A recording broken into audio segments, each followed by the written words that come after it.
Welcome back, ladies and gentlemen. We have an exciting episode today. First and foremost, I want to thank everybody who responded to the call for action to find out what kind of long-term foods we are going to be making. We had a lot of good ideas, and I think we're just gonna do all of the ideas. That's right, we're doing them all.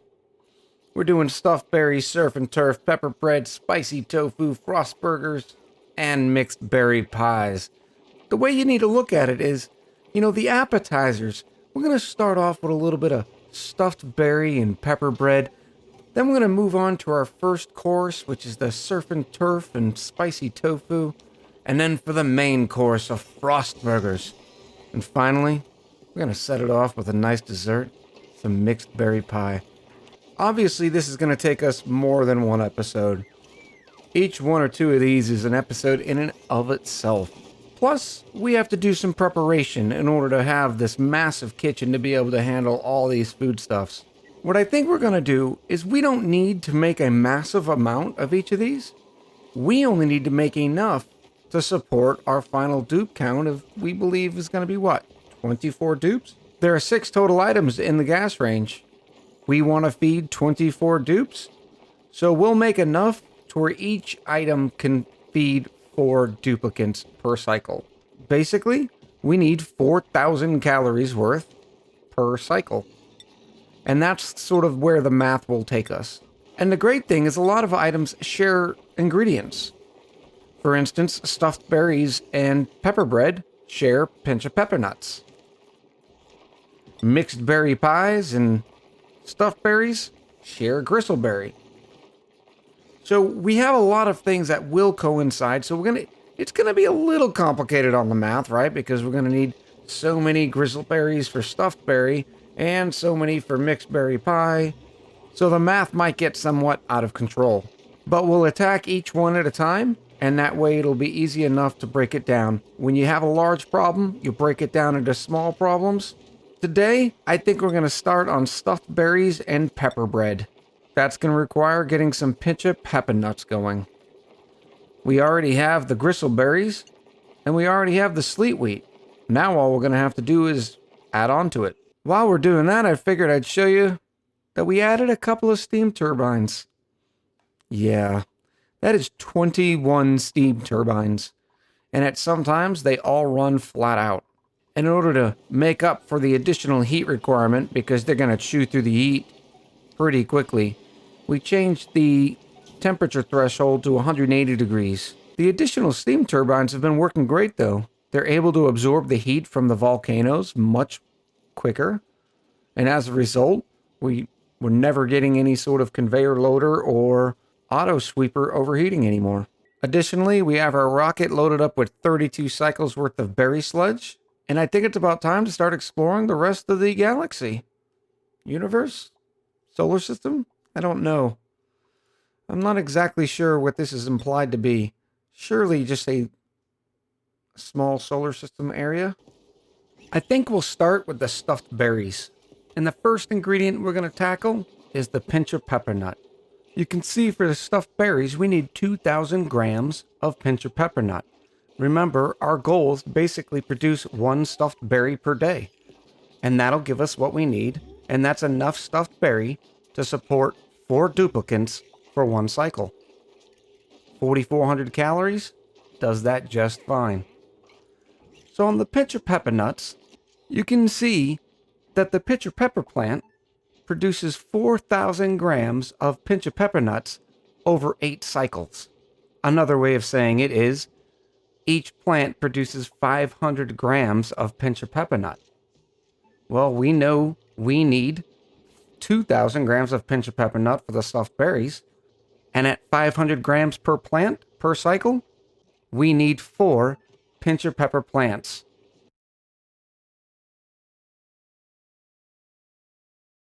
Since we're in the business of creating more calories, I figured it's about time to start increasing our dupe count. Welcome to the colony, Jazz. Jazz looks to be a decent mechatronics engineer with +6 to machinery and +3 construction. A little bit of excavation, and their negatives are shabby dresser and biohazardous. Not too bad. but you're going to be spending some time in the gym, Jazz. Here's our completed pinch of pepper plant farm. We have a couple of space heaters in here connected to a thermosensor. Thermosensor's set on a reasonable 38 degrees. Remember, the pitcher pepper plant has to stay between 35 and 85. I tried getting the pitcher pepper plants one tile higher. As the usual with two farms that require two separate temperatures, you really got to separate them by insulated tile. These hydroponic farms are just too well of a conductor of heat. We also have our auto sweeper and conveyor loader, which is connected to the, we'll call it the farm conveyor line, and it goes back to the kitchen. I even planted a couple extra because I know we're going to need them on our next recipe. But for this, I think pitcher pepper plants are done. Now we got to look at how many more bristle blossoms we need. For that, we head back to the kitchen. The stuffed berry requires 4,000 gristleberry calories. Now the gristleberry comes, as we all know, from the electric grill, where we put in the bristleberries. And you see here, for every bristleberry that we put in at 1,600 calories, it'll produce 2,000 calories of gristleberry. So that's our number right there. We need to input 1,600 calories of bristleberry. When we head back here to the farm, we see that the bristle blossom produces 1,600 calories of bristleberry every 6 cycles.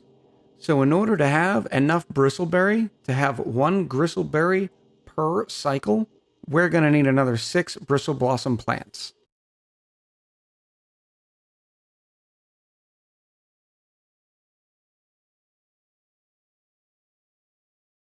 And since we already have the beautiful farm, that's as easy as just adding more tiles. Alright, that looks to be good and done. The ceiling lights really present a problem as far as auto sweeper and conveyor loader spacing, especially when we don't have extra spaces above the bristle blossom plant. I think next time I'll make the farms 5 tiles high instead of 4, so we don't have to run into this problem. Now on to pepper bread. We've already figured out that a pitcher pepper plant produces 500 calories worth of pinch of pepper nut per cycle for 8 cycles. That means we only need an additional 2 pinch of pepper nut plants for our pepper bread. And we've already planted the extra, so we're fine here. Now, it's on to sleet wheat grain. As a reminder, the sleet wheat plant produces 1 grain per cycle per plant. So in order to get our 4,000 calories for pepper bread, we're going to need an additional 10 plants for sleet wheat grain. And there's 10 additional sleet wheats. We even got a little bit more room for expansion here. Update on the pinch of pepper plants. We've increased the temperature in here to 55. Some of the middle plants were not getting enough heat with the water coming in. We also added a few radiant liquid pipes here, so they'll be able to draw in more heat from the surrounding area.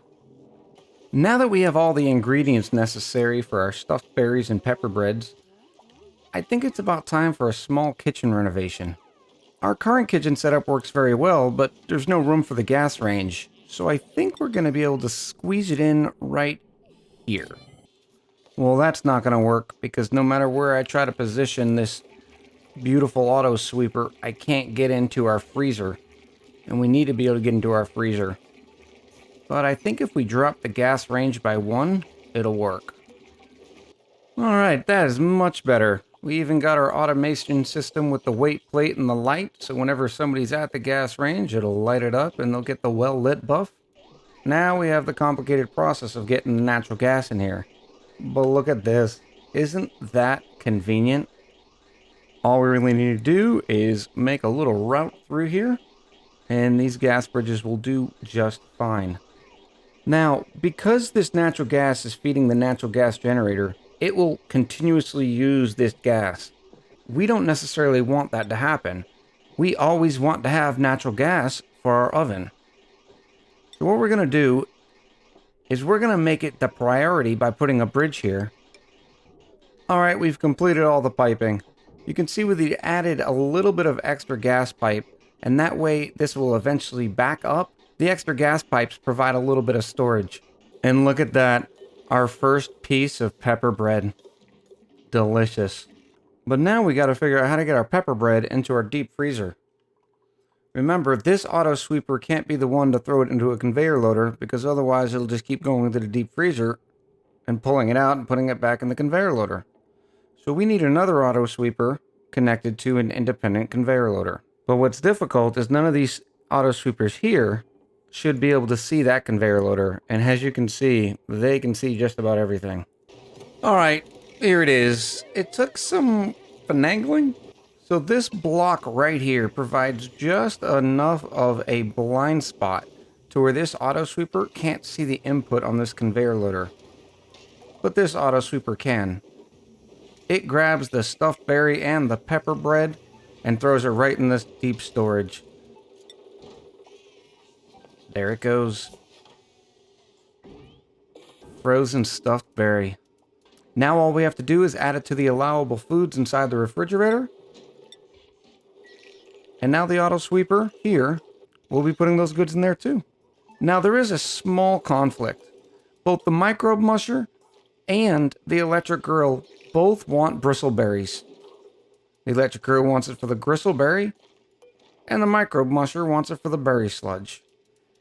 Fortunately, we're up to 204,000 calories of berry sludge, so I feel safe enough that we can turn this off for a little bit.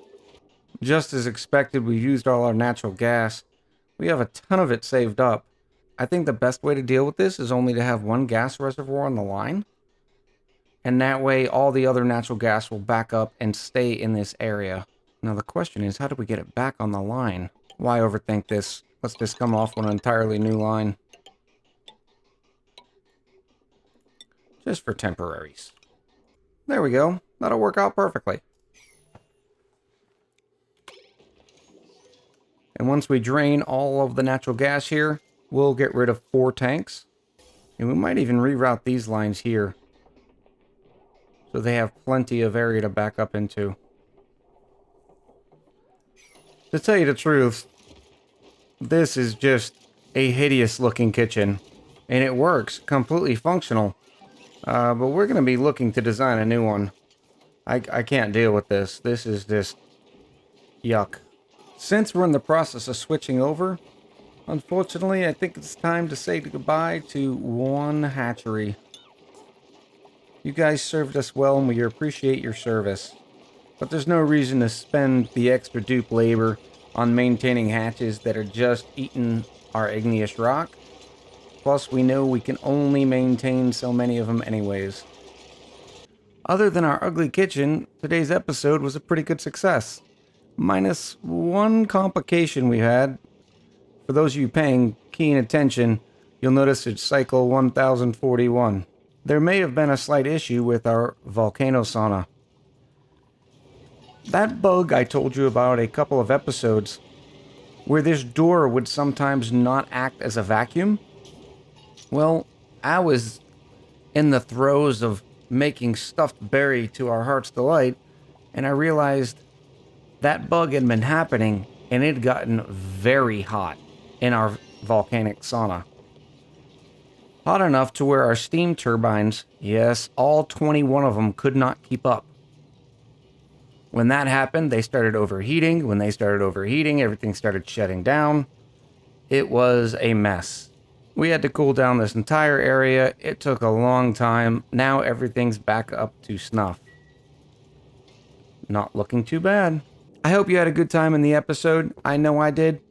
Minus maybe the volcano sauna snafu. We will look to get working on the rest of the ingredients that come out of the oven. It may take us a few different episodes to do, because we just don't have some of the ingredients that we need yet. I hope you look forward to those results. Talk to you soon.